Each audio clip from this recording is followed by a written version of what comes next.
नमस्कार, सुप्रभात. मी डॉक्टर शैला दिनकर आपटे. आज आपण विष्णू सहस्रनामाच्या 17व्या श्लोकाचा सहज सोपा मराठी अर्थ समजून घेऊया. इदं न मम श्रीकृष्णार्पणमस्तु.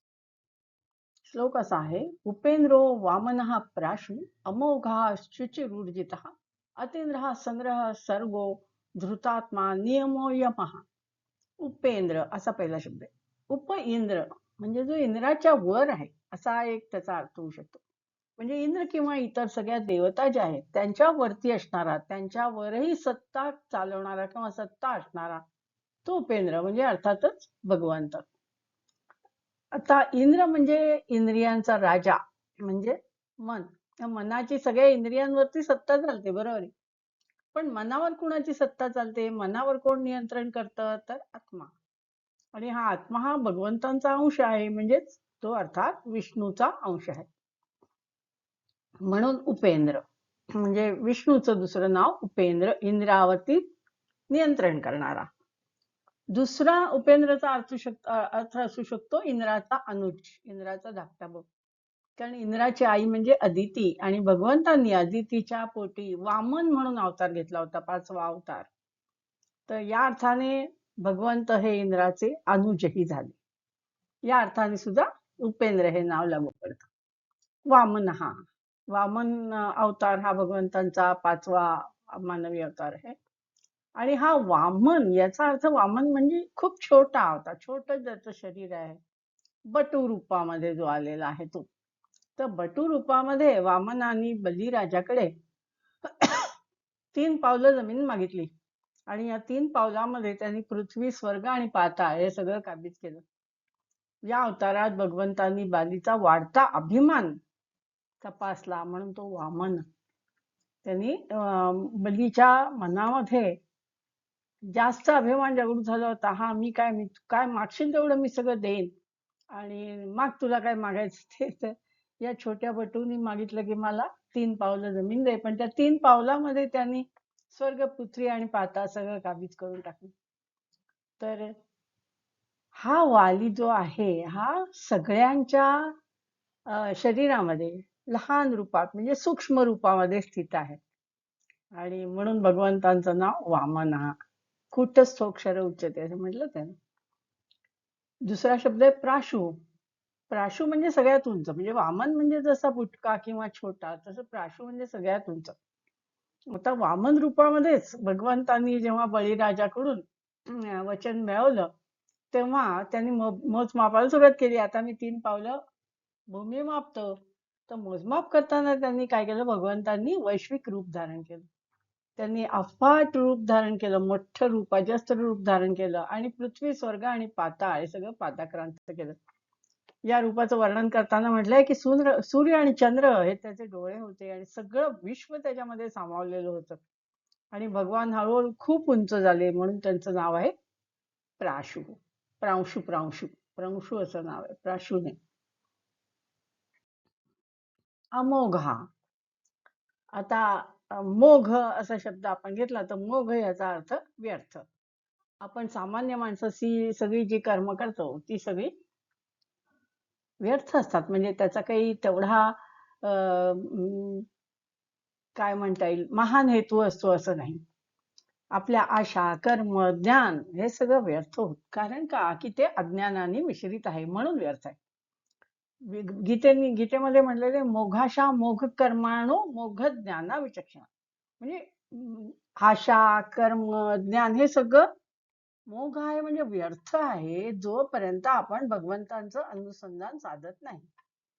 आपल्यामध्ये भगवंतांचं आपल्या क्रियांमध्ये आपण ज्या क्रिया करतो त्याच्यामध्ये भगवंतांचं अनुसंधान नसतं, अधिष्ठान नसतं. त्यामुळे ते मोघ जातं, म्हणजे फुकट जातं, व्यर्थ जातं. ते अमोघ होण्यासाठी काय करायला पाहिजे, तर आपण सतत भगवंतांचं अनुसंधान ठेवायला पाहिजे. याच्या उलट भगवंतांच्या ज्या सगळ्या क्रिया आहेत त्या काही महान हेतू पूर्ण करतात आणि ते कधीच व्यर्थ जात नाहीत, वाया जात नाहीत, म्हणून त्यांचं विशेषण आहे अमोघा. पुढचा शब्द आहे शुची. शुची म्हणजे अतिशय शुद्ध, अतिशय पवित्र. आणि भगवंत नुसते पवित्र आहेत असं नाही, तर त्यांच्या स्मरणाने आपण सुद्धा, आपलं मन सुद्धा शुद्ध होतं. यस्य स्मरण मात्रेन जन्म संसार वंदन, असं सुरुवातीलाच म्हटलेलंच आहे.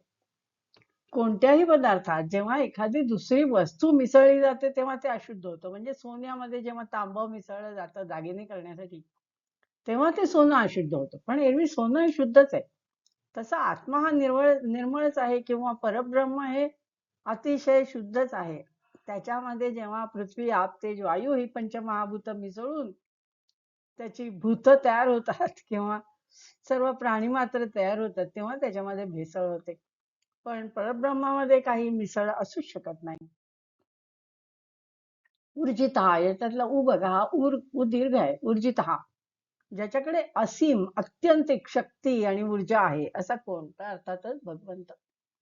भगवंतांनी गीतेमध्ये आपल्याला खुणा सांगितल्यात. म्हणजे कुठे कुठे मला पहा तर बलवान माणसातलं बळ हे मीच आहे, बुद्धिमान माणसाची बुद्धी मीच आहे. भगवंत सर्वव्यापी आहे. सगळीकडे असणाऱ्या शक्ती बुद्धीचा किंवा सर्व कलांचा स्रोत म्हणजेच भगवंत. आता आपण असं पाहू शकतो की सर्व क्षेत्रामध्ये जे लोक उच्च स्तरावरती पोचतात त्यांच्यामध्ये भगवंतांचा वास आहे. उत्तम गाणं म्हणणारा, उत्तम नाच करणारा, उत्तम एखादी कला साध्य करणारा, उत्तम गीतकार, उत्तम गायक, या सगळ्यांमध्ये भगवंतांचा वास आहे. जे जे काही उत्तम आहे, अशी असीम शक्ती आहे, ऊर्जा आहे, ती सगळी भगवंतांमुळेच निर्माण झालेली आहे. आणि हे जे असे लोक असतात अतिशय उच्च स्तराला पोचलेली लोक, मग ती कुठल्याही स्तरातली असू देत, गायक असू दे, वादक असू दे, गीतकार असू दे, एखादा आणि कुठलं कला सादर करणारा असू दे, त्यांनी त्याच्यामध्ये अत्युच्च स्थान निर्माण केलं. याचा अर्थ त्यांनी अध्यात्म कोळून प्यालेला आहे आणि तो अध्यात्म जगतोय असा त्याचा अर्थ होतो. कारण भगवंतांचा त्याच्यामध्ये प्रत्यक्ष वास असल्यामुळे भगवंतांची ऊर्जाच जणू काही त्याच्यामध्ये निर्माण होते. म्हणून भगवंतांचं नाव आहे ऊर्जित हा. अतिंद्र हा, अति इंद्र, जो इंद्र म्हणजे इंद्राच्या पलीकडे. इंद्र म्हणजे काय? मन आणि बुद्धी यांचा प्रतिनिधी म्हणजे इंद्र. जे ज्ञान वैभव सामर्थ्य यामध्ये इंद्राच्या अतीत आहे. आता इंद्र म्हणजे काहीतरी त्याच्यामध्ये जास्त शक्ती आहे असं आपण ठरवतो, तर ते इंद्राच्या पलीकडे असणारा सगळं ज्ञान वैभव सामर्थ्य या सगळ्या बाबतीत इंद्राच्या पलीकडे असणारे कोण? तर अर्थातच भगवान. कारण मन आणि बुद्धीला कोण नियंत्रित करतं? तर आत्मा. म्हणजेच भगवंतच सर्वांना नियंत्रित करत असतात. ते सर्व इंद्रियांच्या अतीत आहेत, इंद्रियांच्या पलीकडे आहेत. म्हणून आपण सतत भगवंतांचं अनुसंधान ठेवलं तर भगवंतांना आपल्याला इंद्रियातीत भगवंत करतात. म्हणजे आपल्याला इंद्रियांच्या पलीकडे जाऊ देतात. म्हणजे आपल्या आतनं चांगलं खूप कार्य घडवतात आणि आपण आपल्या इंद्रियांवर विजय मिळवू शकतो. जर भगवंतांनी आपल्याला ती शक्ती दिली तर. भगवंतांचं नाव आहे अतींद्र हा. आणि आपल्याला ती शक्ती मिळाली तर आपण हे इंद्रियांवरती विजय मिळवू शकतो. संग्रह. आता भगवंत संग्रह करतात. संग्रह करतात म्हणजे काय? जेव्हा प्रलय होतो तेव्हा सृष्टी प्रकृती ही सर्व सृष्टी ही प्रकृतीमध्ये आधी लीन होते आणि प्रकृती भगवंतांमध्ये लीन होते. म्हणजे सगळं काही भगवंतांमध्ये लीन होतं. सगळं काही भगवंत सामावून घेतात. म्हणजे आपण असं म्हणू शकतो की भगवंत अख्ख्या सृष्टीचा संग्रह करतात, पण तो सृष्टीच्या कल्याणासाठीच असतो. आणि या लीन करण्याच्या भगवंतांच्या प्रकृतीला आपण संग्रह असं म्हणू शकतो. पण या लीन झालेल्या प्रकृतीला भगवंत पुन्हा पुनरुज्जीत करतात आणि तिला क्रियाशील करतात, त्याला म्हणायचं सर्ग. तर या संग्रह करण्यामुळे भगवंतांचं नाव आहे संग्रह.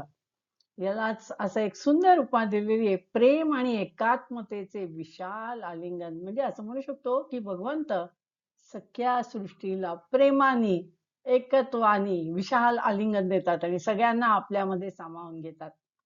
त्याचप्रमाणे आत्मा काय करतो? तर शरीरातल्या सर्व अवयवांना सर्व पेशींना धारण करतो आणि त्यांना चैतन्य पुरवतो. म्हणजे आत्मा हा पण संग्रह करणाराच आहे एका दृष्टीने.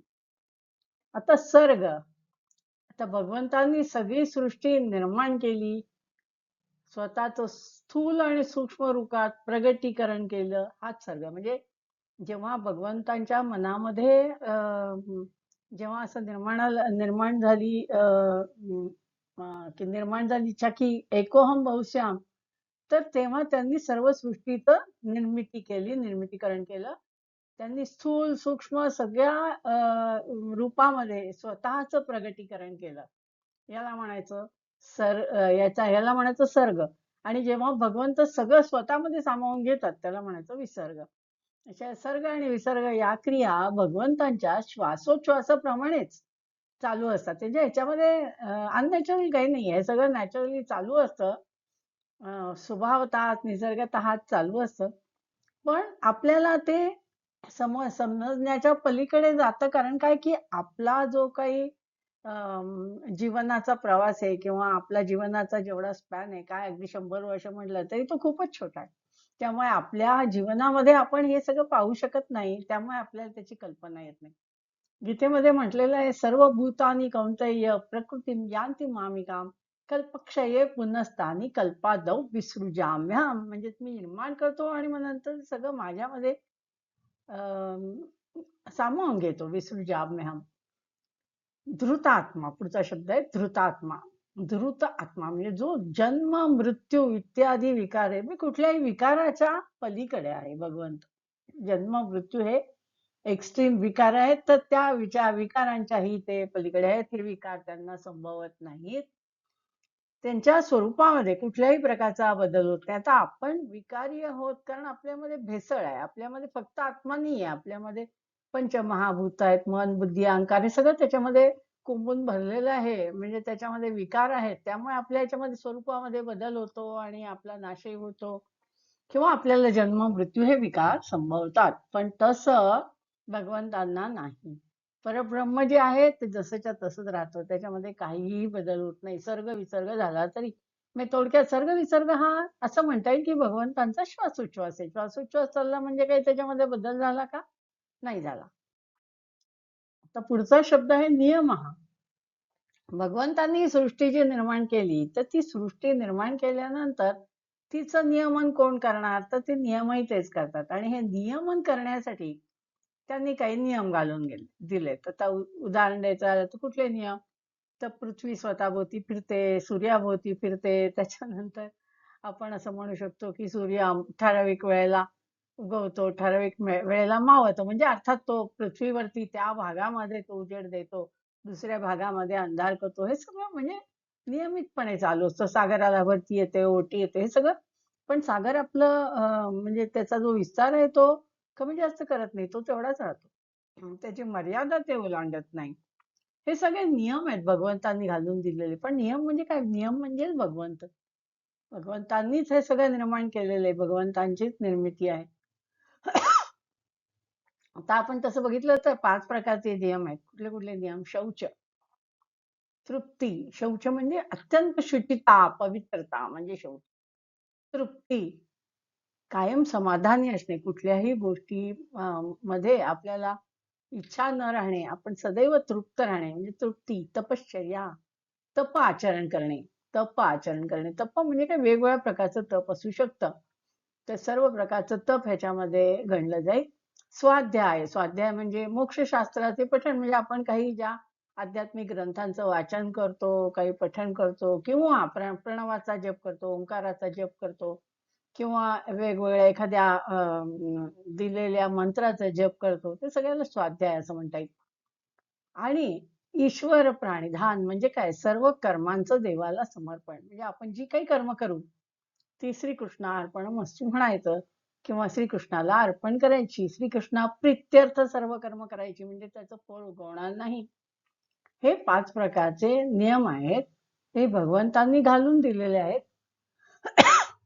हे नियम पाळले तर काय होईल? आपण भगवंतांपर्यंत पोहोचू शकू किंवा भगवंतांची शक्ती आपल्या शरीरामध्ये चांगलं कार्य करण्यासाठी उपयोगात येईल. ह्याला म्हणायचं. म्हणून भगवंतांचं नाव आहे नियमः. पुढचा शब्द आहे यमः.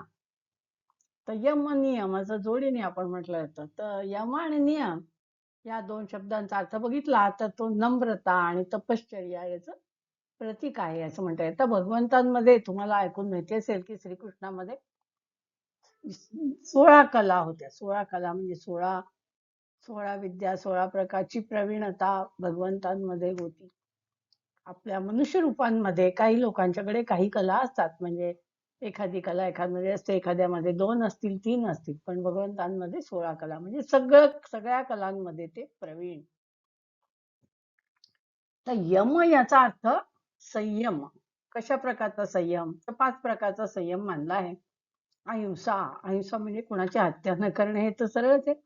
पण मनातनं सुद्धा दुसऱ्याबद्दल काही असूया निर्माण निर्माण होणे किंवा दुसऱ्याबद्दल आपल्याला काही मत्सर वाटणे ही पण अहिंसाच झाली. सत्य कायम आपण सत्याची कास धरली पाहिजे.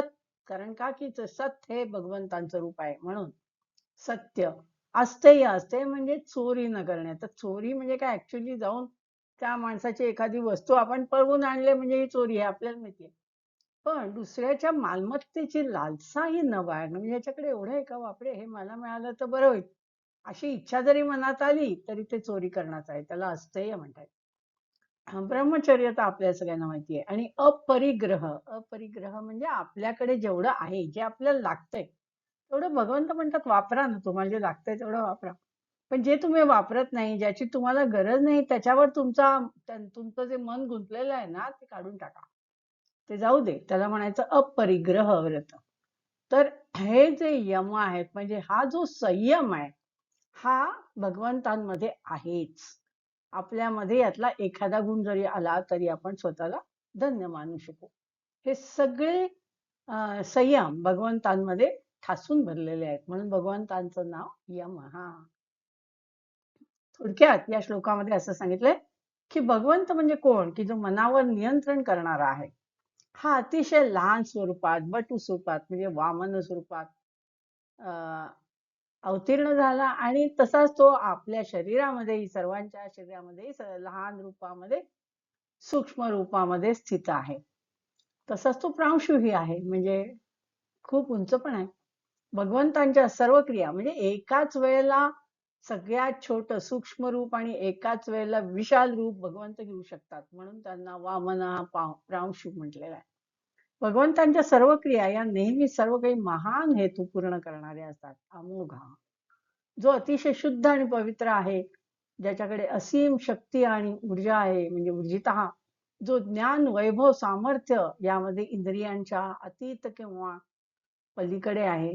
भगवंत संग्रह करतात म्हणजे काय ते प्रलयाच्या वेळी सगळ्यांना आपल्यामध्ये सामावून घेतात. याला प्रेम आणि एकात्मतेचं विशाल आलिंगन असं म्हटलेलं आहे. हा शब्द मला खूप आवडला म्हणून मी हा मुद्दा उद्धृत करते.